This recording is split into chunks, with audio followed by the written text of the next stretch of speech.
دیکھیے اللہ دلوں کے بھید جانتا ہے. سچی توبہ یہ ہے کہ جو کیے پر ندامت ہو اور آئندہ نہ کرنے کا عزم مصمم ہو، پکا ارادہ ہو کہ یہ گناہ زندگی میں دوبارہ نہیں کروں گا. الگ بات ہے کہ پھر دوبارہ اس سے سرزد ہو جائے، لیکن جب وہ توبہ کر رہا ہو تو اس وقت اس کا پختہ عزم ہو اور اس کے دل کے کسی گوشے میں نہ ہو کہ چلو میں توبہ کر لیتا ہوں اور پھر ہو گیا تو پھر کر لوں گا. پکا عزم ہو کہ دوبارہ یہ گناہ نہیں کروں گا. اور اگر زبان سے توبہ توبہ کر رہا ہو اور دل میں ہو کہ ٹھیک ہے یہ تو صبح بھی مجھ سے عمل بد سرزد ہونا ہے، تو اللہ تعالیٰ سے یہ مذاق کرنے والی بات ہے. اور اللہ تعالیٰ سے جو مذاق کرتا ہے وہ کہاں کھڑا ہے وہ خود سوچ لے.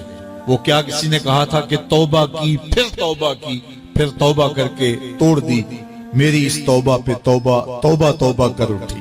تو ایسی توبہ نہیں ہے کہ جو رسماً کسی مجلس میں چلے گئے، کسی اجتماع میں چلے گئے تو سب لوگوں نے توبہ توبہ کی تو وہ بھی توبہ توبہ کرتا رہا، لیکن اس کا عزم مصمم پختہ ارادہ نہیں تھا گناہوں کو چھوڑنے کا. تو یہ توبہ نہیں، یہ مذاق ہے.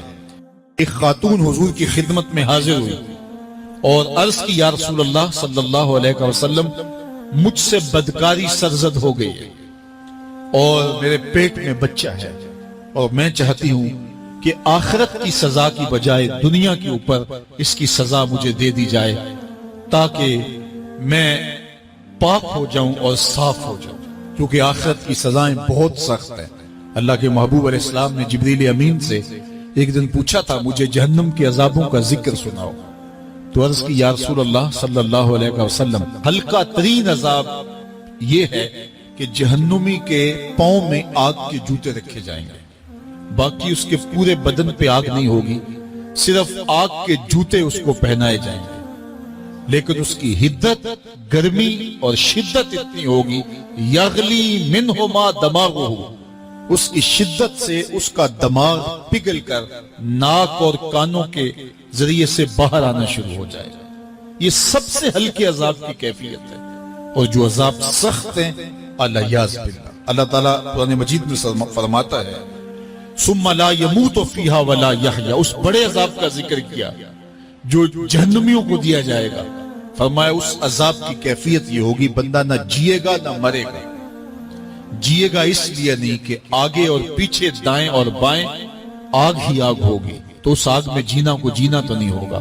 اور مرے گا اس لیے نہیں کہ موت کو موت آ چکی ہو. تو وہ کتنا سخت عذاب ہوگا.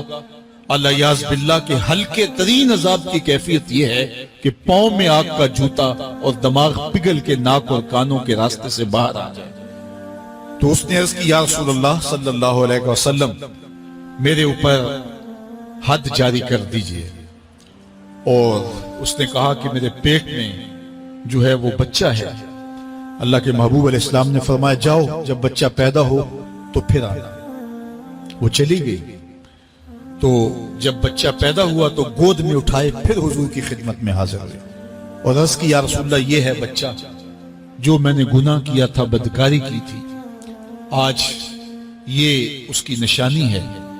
تو اللہ کے محبوب علیہ السلام نے فرمایا کہ اسے لے جاؤ اور اسے دودھ پلاؤ، اور جب یہ کچھ کھانے پینے لگ جائے گا تو پھر آنا. کچھ دنوں کے بعد وہ دوبارہ حاضر ہوئی اور اس نے اس بچے کے ہاتھ میں روٹی کا ٹکڑا دیا ہوا تھا اور عرض کی یا رسول اللہ دیکھ لیجئے اب یہ روٹی کھانے لگ گیا ہے.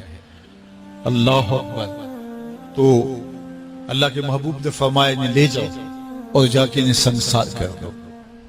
اس کی یہ حد بنتی تھی، اس کو سنگسار کیا اور اس نے خود یہ سزا اپنے لیے قبول کی. تو یہ بات ذہن نشین کیجئے کہ یہ وہ لوگ تھے کہ جن سے کبھی کوئی گناہ سرزد ہو جاتا تو وہ جلد توبہ کرتے اور اس کی بڑی سے بڑی حد اور سزا بھی ہوتی تو وہ بھی کاٹنے کے لیے تیار ہو جاتے. میں اور آپ دیکھیں کہ ہماری زندگی میں اگر گناہ ہیں اور ہمیں سچی توبہ کی توفیق بھی نصیب نہیں ہے تو پھر ہم سوچ لیں کہ ہم کہاں کھڑے ہیں.